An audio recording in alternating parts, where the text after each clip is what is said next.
The galaxy knew humans as the gentle ones. For 200 years, since the day they joined the Galactic Concord, humanity had been the species that built hospitals on dying worlds, that sent food ships into war zones, that sat at the negotiating table long after every other species had walked away. They were the ones who showed up first when a planet flooded, or a star flickered, or a plague swept through a colony. They asked for nothing in return. They simply helped. When they first joined the Concord, humanity had done something that no species had ever done before. They disarmed. Willingly. Completely. They dismantled their warships, shut down their weapons factories, and decommissioned the terrible machines they had once built to kill. They did it as a gesture of trust. A promise. The galaxy had watched in amazement, and then, slowly, it had begun to forget what humans used to be. Captain Marin Voss stood on the bridge of the UHCS Olive Branch and watched the stars slide past the viewport. The Olive Branch was a humanitarian cruiser. It had no guns. It had no shields worth mentioning. What it had were 12 cargo bays full of medical supplies, a surgical wing that could handle 300 patients, and a crew of 94 people who had signed up to help strangers. They were on their way to a Vithari border world called Sokran 3. A plague had broken out there. The Vithari Dominion had not asked for help. They never asked for help, but people were dying, and Marin's crew did not wait for invitations. "Captain," said her first officer, a tall woman named Priya, "Vethari Border Patrol is hailing us. They want to know why we are entering their space." "Tell them we are delivering medical supplies," Marin said. "Tell them we come in peace and we carry no weapons." Priya smiled a little. "They probably already scanned us and know that. Then tell them anyway. It is polite." That was the human way. Always polite, always open, always offering a hand even when the other side carried a blade. Far away, on the great station that housed the Concord High Council, Ambassador Joran Hale sat in his office and read reports. He was 63 years old. He had spent 30 of those years serving as humanity's voice in the galaxy. He had negotiated 14 peace treaties. He had talked 3 species out of wars that would have killed billions. He believed, with every fiber of his being, that words were stronger than weapons. On his desk was a report about Vethari fleet movements.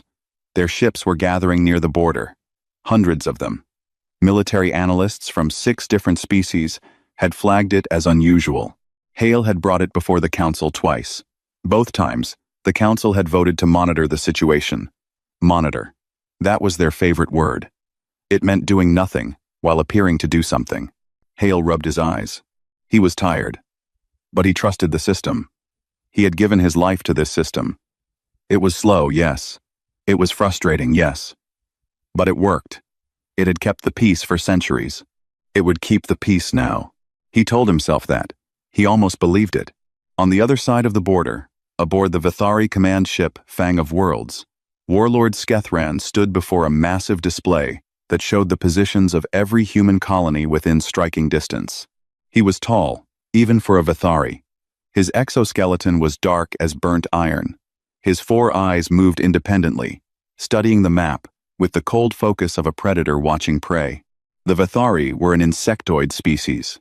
They were strong, fast, and they had built their empire on conquest. They respected only power, and in their eyes, the humans had none. "Look at them," Skethran said to his officers. "They send unarmed ships into our space. They carry medicine instead of missiles. They bare their throat and call it virtue." His second in command, a scarred warrior named Vreth, clicked her mandibles. "They were not always this way, Warlord. The old records say they were dangerous once." "Once," Skethran said, and the word dripped with contempt. "Once they had claws. Now they have filed them down to nothing. A species that chooses to forget how to fight has chosen to die. They simply do not know it yet." He turned from the map. His decision was already made. It had been made months ago. The fleet was almost ready. The target was already chosen. On Sokran 3, the Olive Branch landed at the only spaceport the Vithari would allow them to use. It was small, dirty, and far from the worst-hit areas. The Vithari were not making this easy. They never did. Marin did not complain. She organized her teams, loaded the supplies onto ground vehicles, and drove them 6 hours through hostile terrain to reach the affected settlements. When they arrived, they found Vithari civilians dying in the streets. The local authorities had done almost nothing. Her crew set up field hospitals. They worked for 3 days straight. They saved over 4,000 lives. Vithari lives. The lives of a species that openly hated them. On the third night, as Marin was packing up the last of the equipment, a Vithari officer approached her. He was young, with pale green chitin, and eyes that had not yet learned to hide what they felt. He looked at the human woman who had just spent 3 days saving his people, and something complicated moved behind his gaze. "Why?" he asked. "Why do you do this? We are not your allies. We do not like you. Why do you help us?" Marin looked at him for a long moment. "Because you needed it," she said. "That is reason enough." The officer stared at her. Then he shook his head slowly. "You carry no weapons. You bare your throat and call it virtue. One day, something will bite." Marin smiled.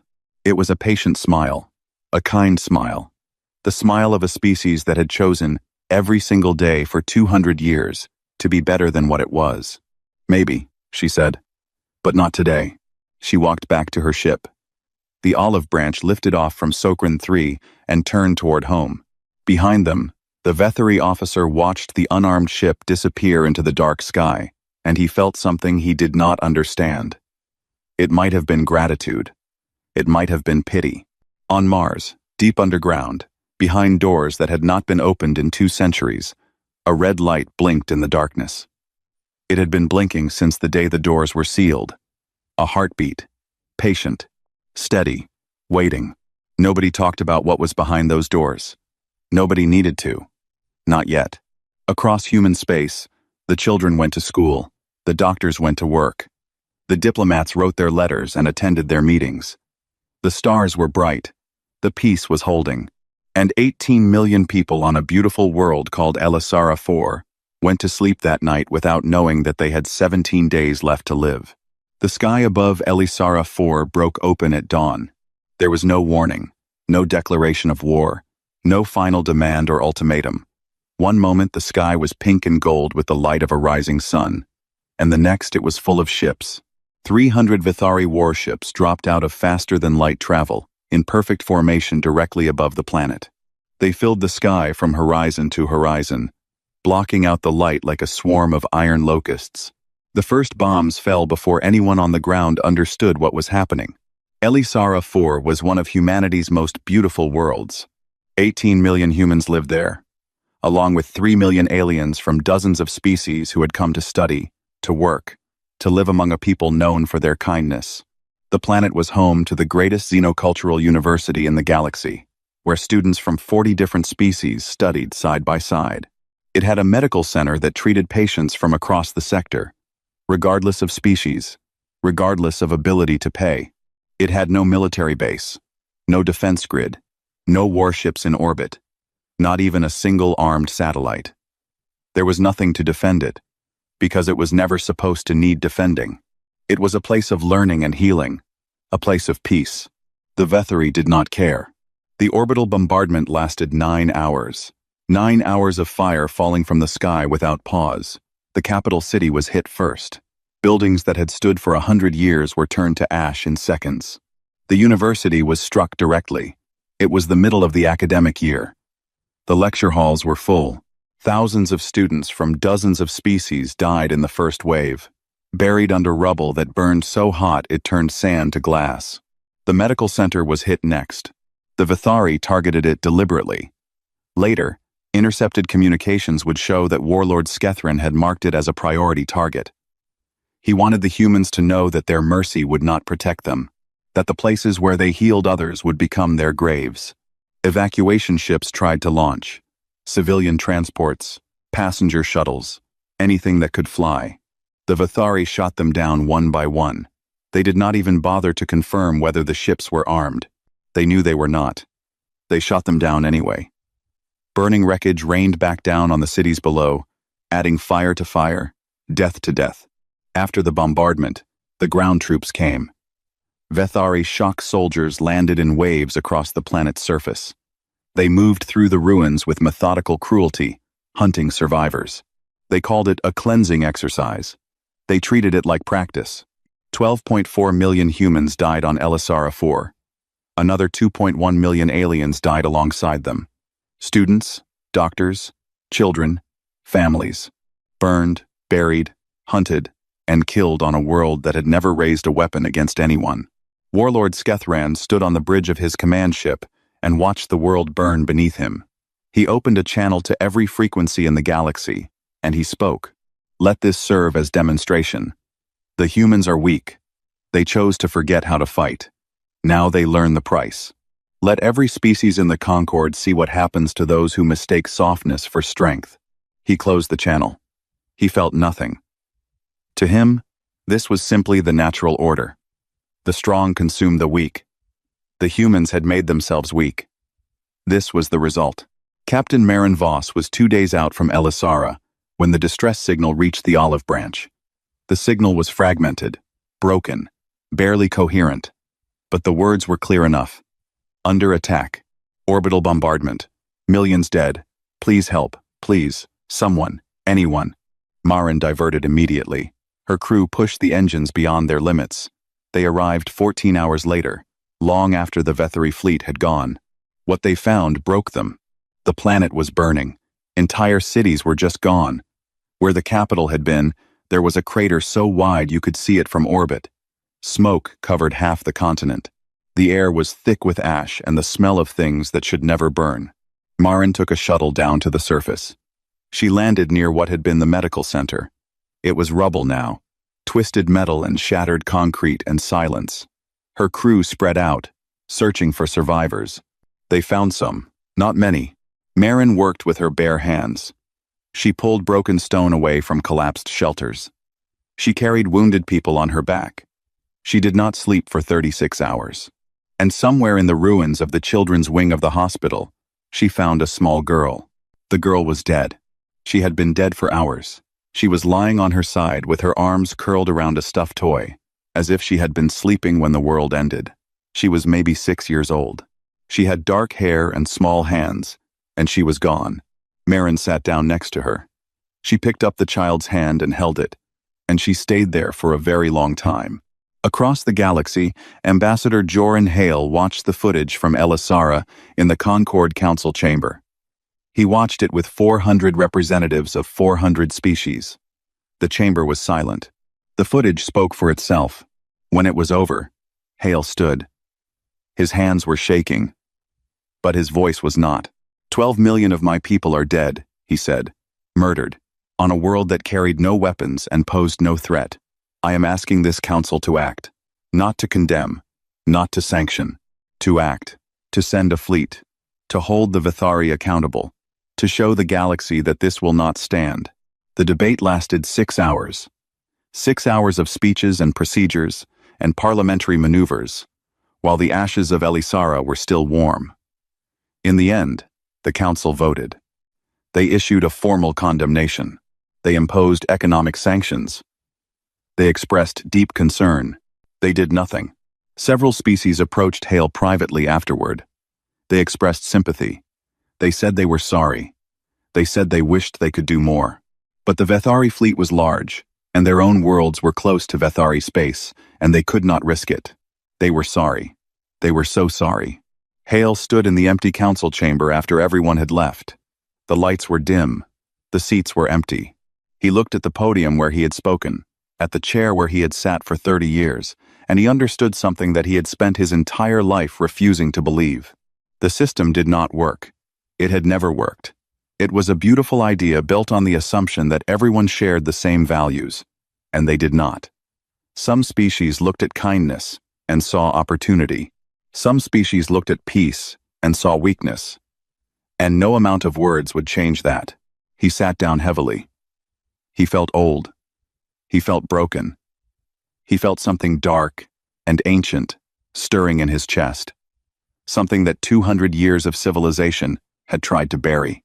On the surface of Elisara 4, Marin Voss still sat in the ruins. She had gently closed the little girl's eyes. She had learned her name from a surviving nurse. Lyra. Her name was Lyra. She was 6. She liked stars. Marin's communicator buzzed. She looked at it. It was a message from Earth, from the Commonwealth Parliament. An emergency session had been called. Every living human across every world was being asked a single question. She read the question on her screen, and something shifted behind her eyes. The softness did not leave. The compassion did not disappear. But something else rose up beside it. Something old. Something that humanity had locked away in the deepest parts of itself 200 years ago, hoping it would never be needed again. She looked down at the dead child. She memorized her face. Then she stood up, wiped the dust from her hands, and spoke her answer into the calm. Yes. Across human space, on every colony, on every station, on every ship, the answer was the same. Whispered in hospitals, shouted in town squares, typed quietly in living rooms by people who had never raised a hand in anger in their lives. Yes. Shall we remember what we are? Yes. God help us all. Yes. The vote was counted in less than 12 hours. Across every human world, every station, every outpost, every ship, the answer came back the same. 97.4%. Yes. It was the largest unified vote in human history. There was no celebration. There was no cheering. People voted quietly, with steady hands and heavy hearts, and then they went to work. The Lazarus Protocol had been written 200 years ago, on the same day humanity chose to disarm. It was the failsafe, the thing nobody wanted to talk about.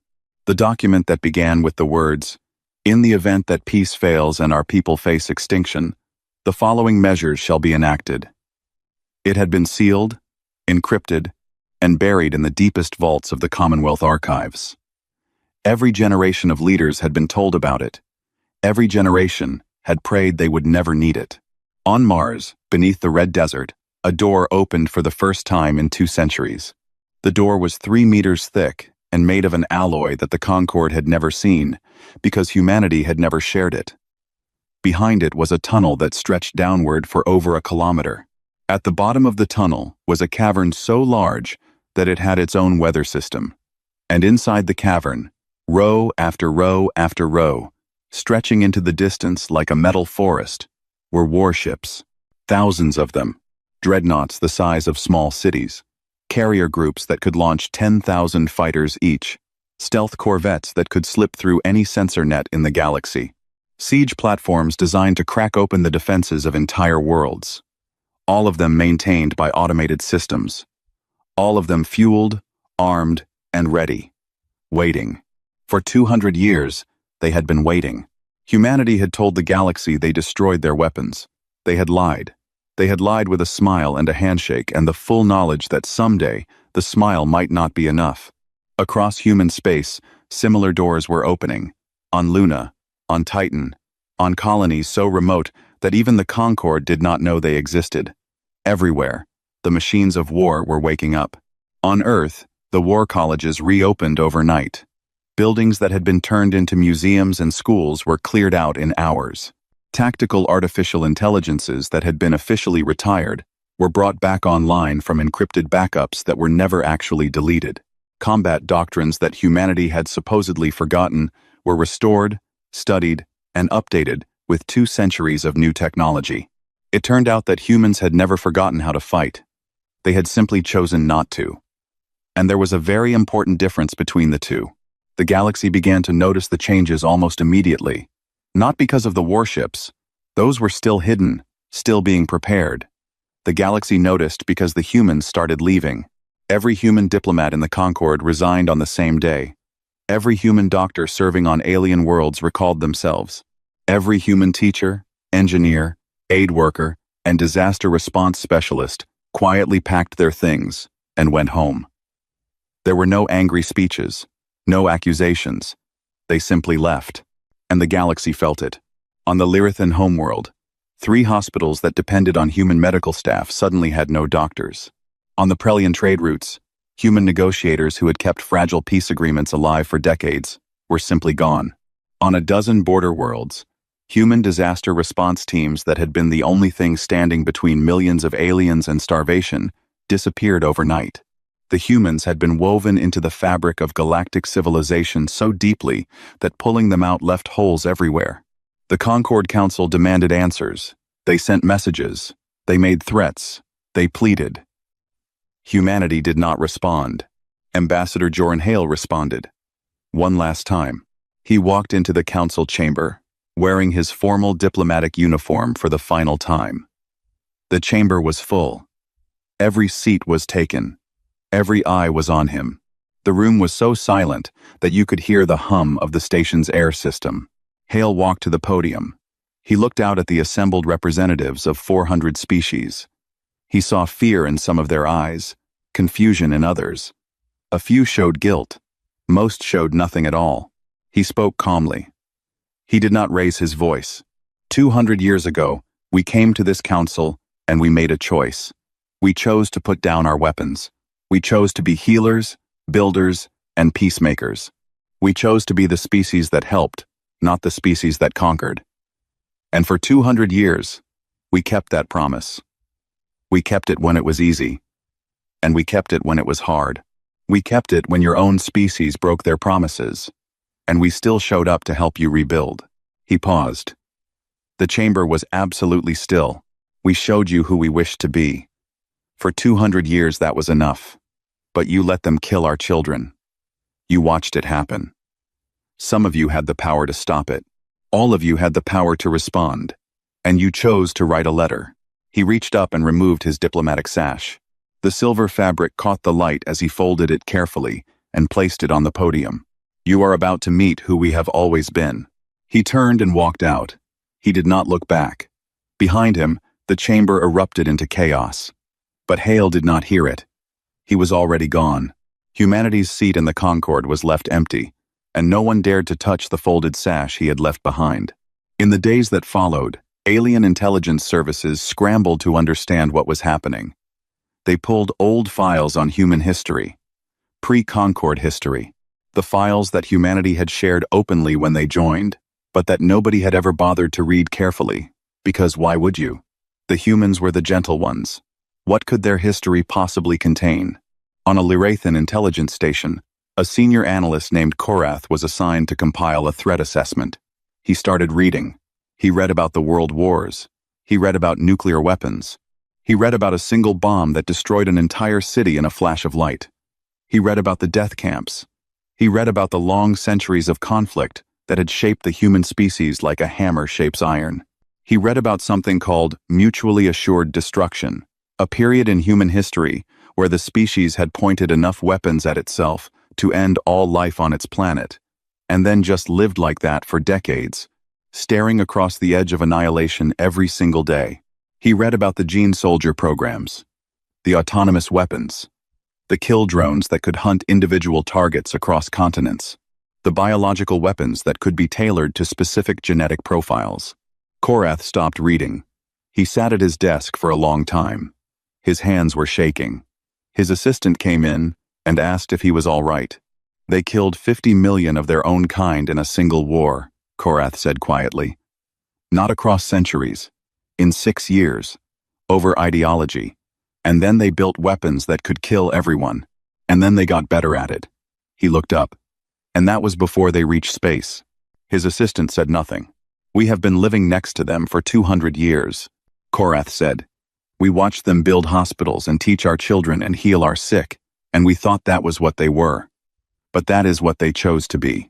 This is what they are. On Mars, Captain Marin Voss walked into a military outfitting station.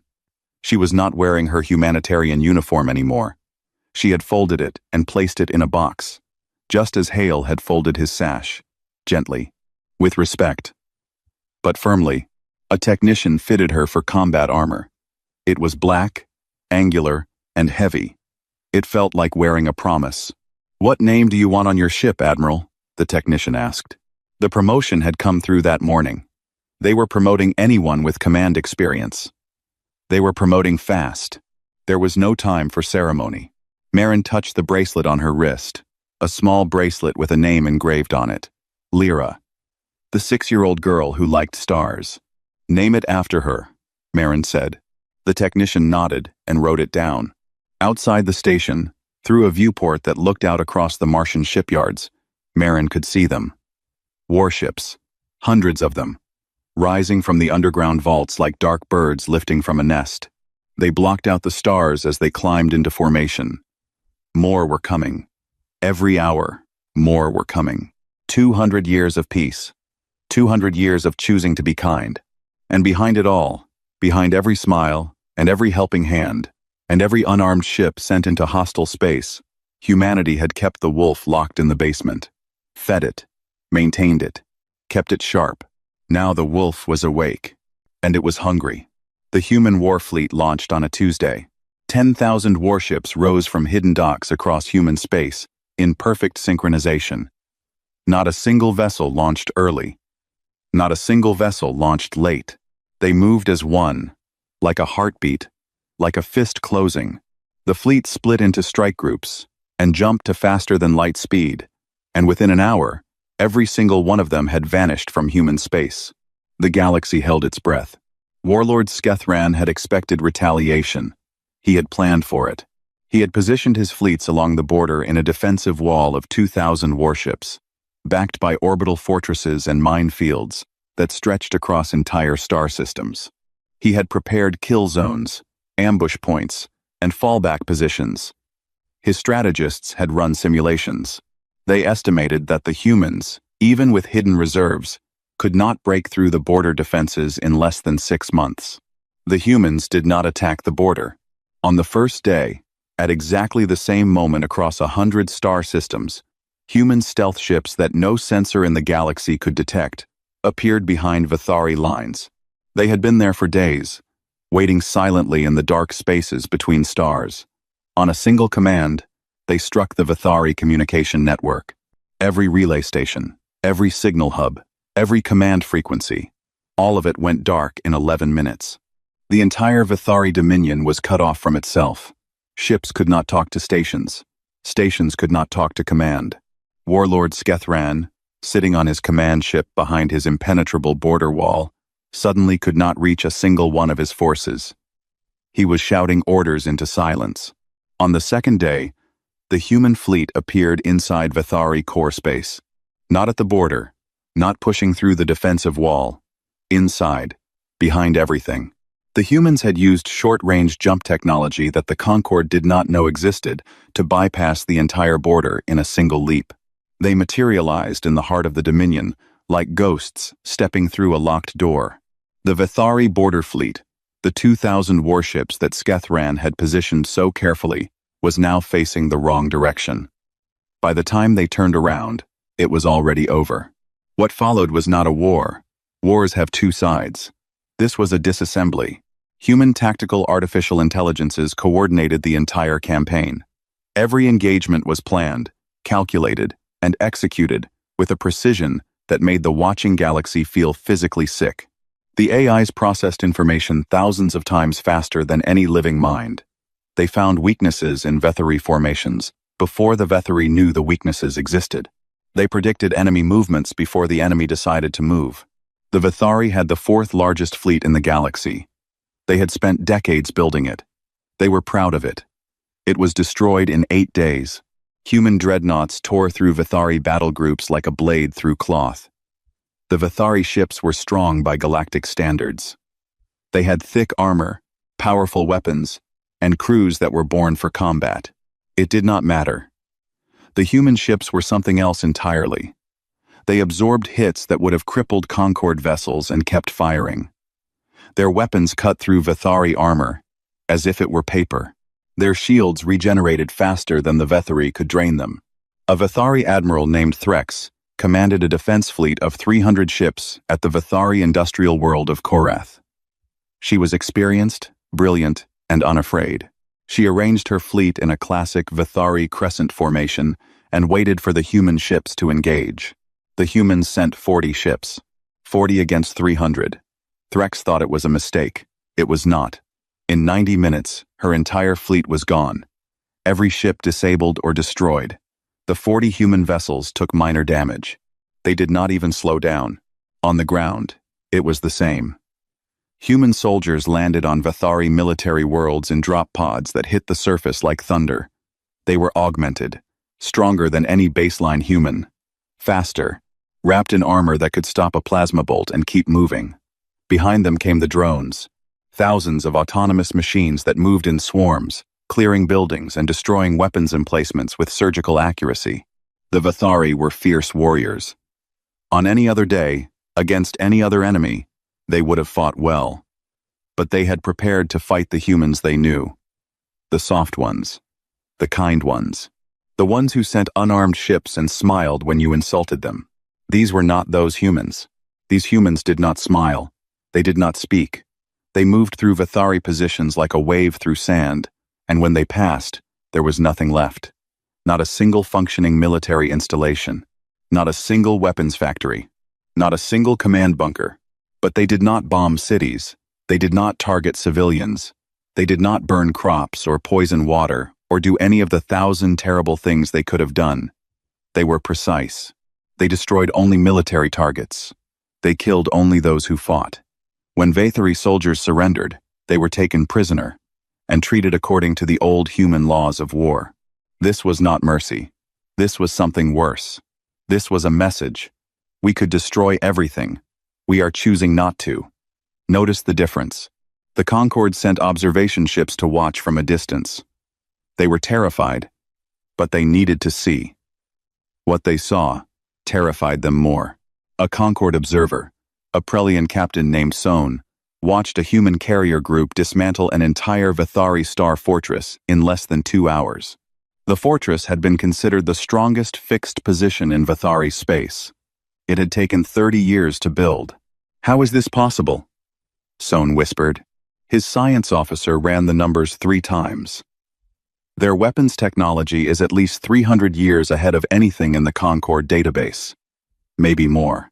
They have been advancing in secret the entire time they were part of the Concorde.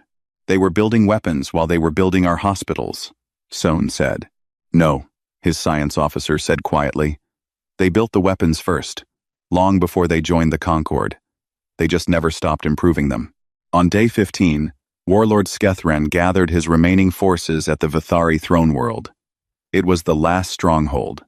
Everything else was gone. He had maybe 400 ships left, most of them damaged.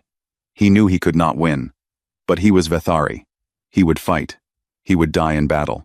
That was the only honorable end. He stood on his bridge and gave a speech to his remaining warriors. He spoke of Vathari strength, Vathari pride, Vathari destiny. His warriors roared in response. The human fleet arrived 3 hours later. 2,000 warships, led by the flagship Elisara's Memory. Admiral Maren Voss stood on the bridge, looking at the Vathari formation on her tactical display. She felt nothing. No rage, no satisfaction. Just a cold, clear purpose, like a surgeon preparing to cut. The battle lasted 4 hours. The Vathari fought hard. They fought bravely. It did not matter. When it was over, Skethran's command ship was the last vessel still functional. Human boarding parties cut through its hull. Marines moved through the corridors, clearing resistance with quiet efficiency. They reached the bridge. Skethran was waiting for them. He stood in the center of his bridge with his blade drawn. He was ready to die. He wanted to die. A warrior's death was all he had left. Admiral Voss walked through the door. She was shorter than him by a full meter. She wore black armor scarred by plasma burns. She looked up at the warlord who had killed 12 million of her people, and she did not draw her weapon. You do not get to die in battle, she said. You get to watch. Skethran was taken alive. He screamed. He fought. He begged for death. It was not given. The Concorde sent desperate messages, demanding that humanity stand down. They invoked treaties, laws, and protocols. The human fleet did not respond. Every communication channel played a single recorded message on loop to anyone who hailed them. We are busy. On day 19, the last Vathari military installation was dismantled. The war, if it could be called that, was over. Aboard the Prelian observation ship, Captain Sohn stood on his bridge and stared at the tactical display. 19 days. From first strike to total victory. 19 days to completely destroy the fourth most powerful military in the galaxy. His first officer stood beside him, trembling. 19 days, she said. They did this in 19 days. Sohn did not look away from the display. His voice was barely a whisper, and they were not even angry. This was just procedure. In the silence of space, the human fleet held position around the Vithari throne world. 10,000 warships, barely scratched, floating in perfect formation, waiting for new orders. And across the galaxy, 400 species looked at their allies, their neighbors, the gentle species that had healed their sick and taught their children, and they understood. They had never been living beside a friend. They had been living beside a monster that had chosen to be kind, and the monster was awake. The Vithari Dominion did not fall. It was taken apart, piece by piece, like a machine being stripped for parts. Human administrators moved into Vithari space within days of the war's end. They did not come as conquerors. They came as engineers. They divided the former Dominion into 12 autonomous zones, each one governed by local Vithari civilian councils under human oversight. Military installations that had not already been destroyed were dismantled. Weapons factories were converted into manufacturing plants for civilian goods. The Vithari war fleet, or what remained of it, was melted down and used to build infrastructure. War criminals were identified, tracked, and arrested. Thousands of them. Every officer who had participated in the attack on Elisara 4. Every commander who had given orders to fire on evacuation ships. Every pilot who had bombed civilian targets. They were tried in courts that followed human legal traditions stretching back centuries. The trials were fair. The evidence was overwhelming. The sentences were severe, and Warlord Skethran received a sentence unlike any other. He was taken to Elisara 4. The world he had tried to burn to nothing was being rebuilt, slowly, carefully, with the names of the dead carved into every new building, every bridge, every park. In the center of the rebuilt capital, where the university had once stood, there was now a memorial garden. 12 million names etched into walls of polished stone. 12 million lives, reduced to letters on a rock. Skethran was given a small room beside the garden. He was given tools, and he was given a task. For the rest of his natural life, he would tend the garden. He would water the plants. He would clean the stone. He would maintain the memorial to the people he had murdered. He would do this every day. He would not be allowed to leave. He would not be allowed to fight. He would not be given the warrior's death he craved. He would spend his remaining years surrounded by the names of the dead, doing the most human thing imaginable, caring for something. It was, by Vithari standards, the cruelest punishment anyone could imagine. Across the galaxy, the shock of what had happened was still settling. Species that had considered themselves powerful looked at their militaries and realized that they were nothing compared to what humanity could bring to bear. Several minor empires quietly began disarmament talks. 3 species that had been building up their forces along their borders suddenly stopped and sent diplomatic envoys to human space instead. Others reacted differently.